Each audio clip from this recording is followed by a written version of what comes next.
Hindi mapigilan ang panginginig at paggalaw ng katawan. Hindi makatayo.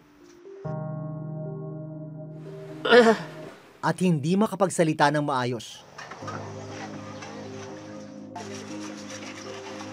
10 taon nang pinahihirapan ng ganitong kondisyon ang 39 na taong gulang na si Marlon Roga. Hanggang ngayon, hindi pa rin alam ng kanyang pamilya ang sakit na dumapo kay Marlon. Kakailanganing tumawid ng dagat at magbiyahe ng 7 oras para marating ang ospital na pwedeng tumukoy sa kanyang kondisyon. Pero hindi raw nila kakayanin ang gastos at habang hindi nagagawa ang iba't ibang diagnostic test at gamutan, unti-unti ring lumalala ang sakit ni Marlon.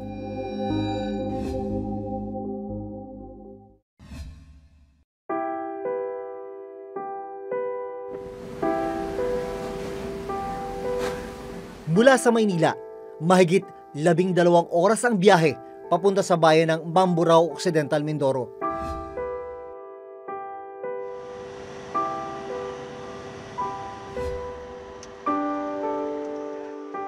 Sa isang bahay sa barangay Tayamaan, nakatira ang pamilya ni Marlon Roga. Dahil hindi na makatayo at makakilos, ang 11 taong gulang niyang anak na si Ana Marie ang nasisilbing mga kamay at paa ni Marlon. Taong 2010, nang unang makaramdam daw ng panghihina at panginginig ng paa si Marlon. Hanggang sa unti-unti raw itong umakyat sa kanyang buong katawan. 2015, tuluyan na siyang hindi makalakad at hindi makapagsalita ng maayos.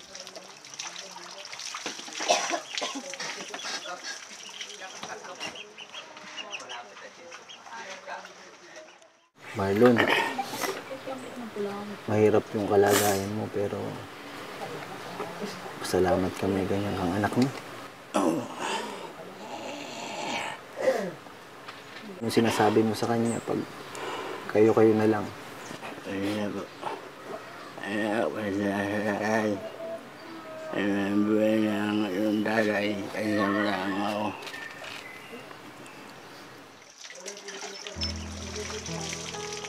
Sa araw-araw, ito na ang naging sakripisyo ni Ana Marie para sa kanyang tatay Marlon.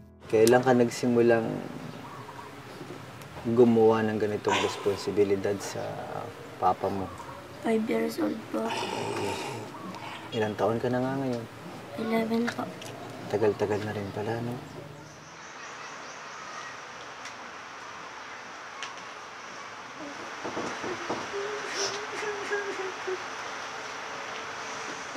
Paano mo pinapalakas yung loob mo? Sinasabi po sa kay Papa, lumaban po siya. Bakit mo ginagawa itong lahat ng ito para sa papa mo? Mahal ko po si Papa.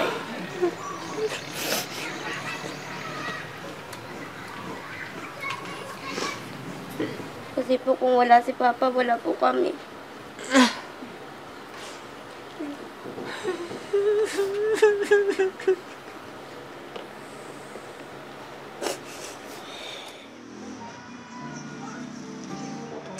Matapos asikasuhin ang ama, bubuhatin at dadalhin muna ni Ana Marie ang kanyang tatay sa tindahan.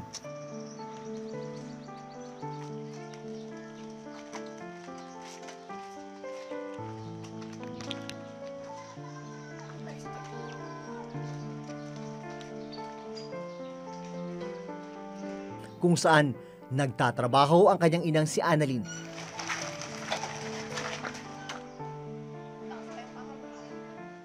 Si Annalyn naman ang magbabantay sa asawa.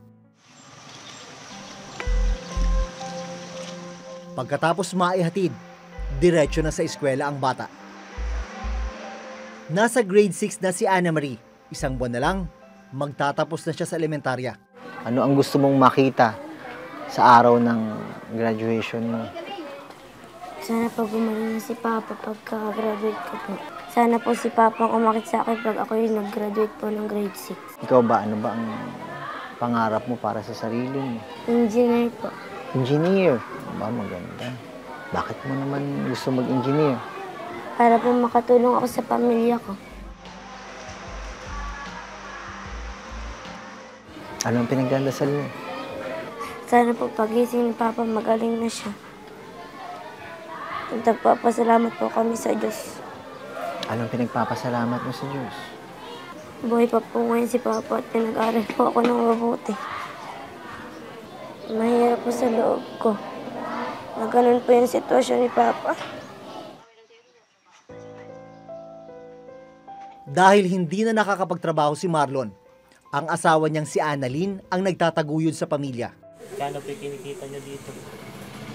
3,000 po ang buwan ko dito sa tindahan. Sa Tita Silly. Sapat po ba yun? Sa totoo lang, hindi po talaga. Kulang po talaga yun. Kaya pag hindi ako naghanap buhay, wala silang makakain. Kaya sakripisyo talaga sila sa kanilang tatay. Eh hanggat ako'y malakas. So, hanggat kaya ko. Dahil gipit sa buhay, 9 na taon na ang lumipas mula nang madala ni Annalyn si Marlon sa ospital sa Occidental Mindoro. Pero dahil walang magnetic resonance imaging o MRI at iba pang kailangan nilang diagnostic testing facility sa ospital na malapit kina Annalyn, hindi agad matukoy ang sakit ni Marlon. Sana po may himala. Talagang gumaling ang aking asawa. Sana may tumulong. Napag-alaman namin na may kuya pala si Marlon na namatay matapos makaranas ng kaparehong sintomas, gaya ng unti-unting pagkawala ng kontrol sa galaw ng katawan, panghina at hirap sa pagsasalita. Ang malungkot, namatay ang kanyang kapatid na si Elmar na hindi man lang natukoy ang sakit. Ang nakababata namang kapatid ni Marlon na si Adonis, 33 taong gulang, nagsisimula na ring makaramdam ng parehong sintomas.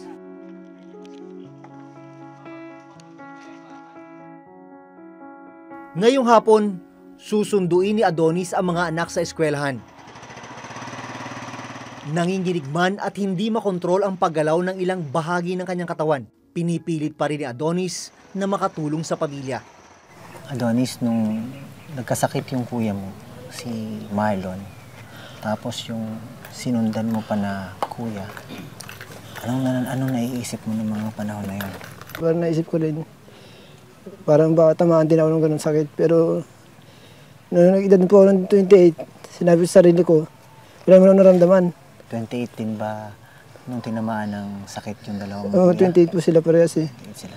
28 po sila. So, nalampasan mo na yung edad na Oo. 28. Parang dahil na po ako, parang okay na sa akin, parang ay wala na. Mm-hmm. Lampas na sa akin, parang 2018 po, may naramdaman ako sa katawan ko. Ito, parang nanghihina siya, tampa ako. 30 pa lang po. Naramdaman ko na siya. Ito, parang nanghihina na. Parang hindi ako makasipa ng motor masyado. Tapos hindi ko pinansin yun, diretso pa rin paghanap buhay ko, laot pa rin laot. Sa laot po, naramdaman ko naman, ito naman, tuhod. Itong dalawang tuhod ko. Pag kinikilo ko siyang ganyan, pag inunat ko, sakit. Ito po, naramdaman ko na, hindi siya may lakad. Ilan taong ka na nun? Magte-33 na po ako nung tinamaan ito. Kailan mo napansin na nauutal ka na? Ito lang po, ilang buwan din lang po nakalipas. Talagang nauutal na po yung salita ko.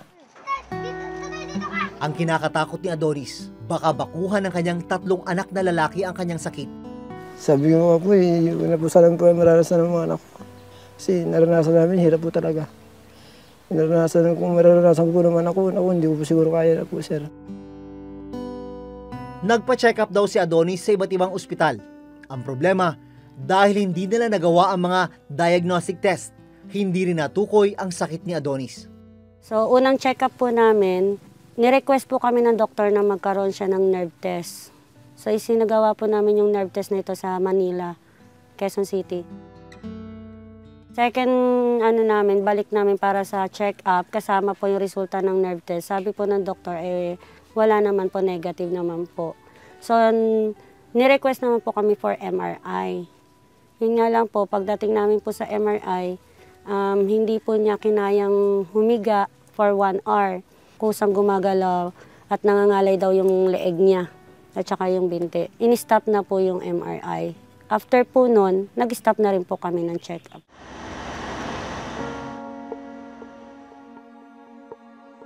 Wala pang 15 minuto ang biyahe mula sa barangay ni na Marlon at Adonis, makakarating ka na rito sa Provincial Hospital ng Occidental Mindoro. Pero wala rito yung mga kailangang gamit para masuri na mabuti ang mga pasyenteng may kakaibang sakit, gaya ni na Marlon at Adonis. Sa mga priority project po ng ospital, nasan po ang MRI? Kasama po ba doon? Wala. As of now, hindi pa daw siya na isasama. 3 years plan pa siguro yun. Pero for the first 2 years, siguro hindi pa natin maano yun. Kasi ang next namin is the 2D Echo and the dialysis center. Nagpuput up kasi ng dialysis center dito. So pag mga pasyente na kailanganin ng MRI, wala po talagang ibang paraan kundi umalis ng isla? Opo, umalis ng isla. At ang pinakamalapit namin dito na pinagdadalhan is the Batangas Medical Center. Meron tayong dito, ENT, surgery. Pag sa surgery, syempre hindi namin kaya dito ang heart surgery at saka neuro. Hindi natin pwede yan. Pero may orthopedic tayo. Paano po sinasabihan ng pasyente pag talagang hindi kaya tanggapin ng ospital? Naiintindihan nila kasi alam nila yung kapasidad ng ospital kung hanggang saan lang.